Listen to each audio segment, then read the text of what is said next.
merci de venir nous rendre visite au jardin de Cocagne de la Haute-Borne. Donc on est ici dans le hangar agricole que j'ai pu faire construire en 2013-2014. Et le jardin de Cocagne de la Haute-Borne lui a été créé en 2010. Ça fait maintenant une bonne dizaine d'années. Sur le parc de la Haute-Borne, c'est ça qui lui fait son originalité, puisqu'il y a 110 jardins de Cocagne en France. Donc le premier a été créé en 1991. Et on est resté sur les mêmes fondamentaux. Tout d'abord, la mission sociale, insertion professionnelle. Deuxièmement, de la culture en maraîchage, en agriculture biologique.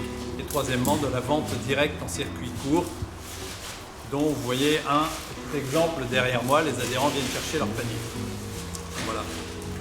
Celui de la Haute-Borne, donc créé en 2010,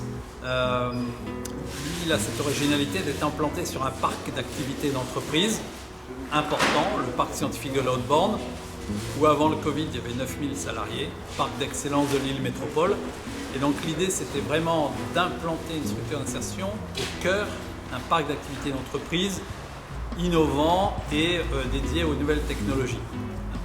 Alors si le thème de l'innovation est très présent sur le parc de la Haute-Borne, ce qui est intéressant, c'est que du coup l'innovation sociale, de par le jardin de Cocagne, eh bien, il trouve sa place et pas seulement l'innovation technologique. Voilà.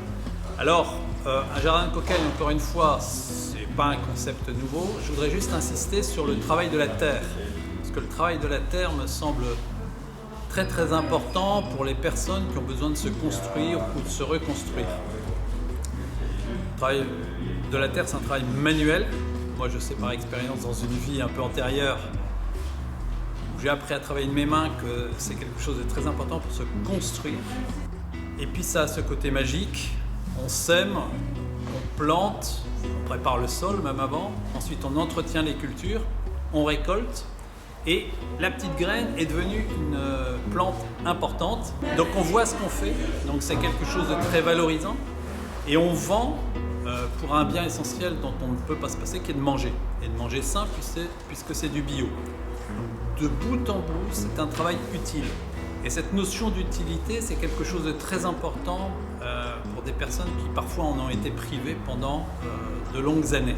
25-30 personnes d'insertion, puisque à travers le FDI, comme on dit, Fonds départemental d'insertion, relance, on a accepté d'avoir 5 ETP d'insertion en plus que l'an dernier, donc plus de personnes.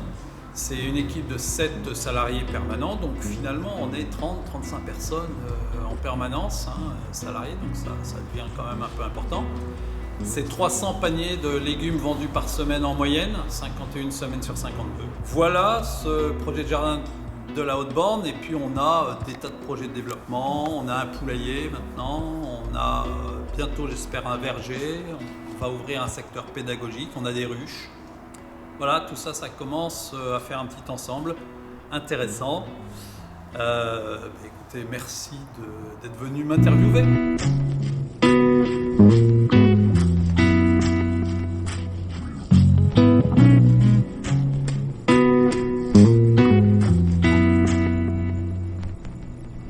Bonjour, je m'appelle Cédric, j'ai 40 ans, je suis arrivé au jardin de Cocagne en 2018. J'étais bénéficiaire du RSA à l'époque et j'ai travaillé 16 mois ici en insertion. Et depuis, ils m'ont aidé au jardin à préparer une formation de jardinier paysagiste. J'ai obtenu mon CAPA. Ils m'ont aidé aussi à passer mon permis. Ils m'ont aidé à trouver un crédit pour acheter une voiture. Ils m'ont remis en état parce que je n'ai pas travaillé pendant longtemps. Ça a beaucoup servi. Puis maintenant, j'enchaîne les petits travails de jardinier paysagiste en CDD essentiellement, en intérimaire. Pour le plus gros, je crois que c'est ça.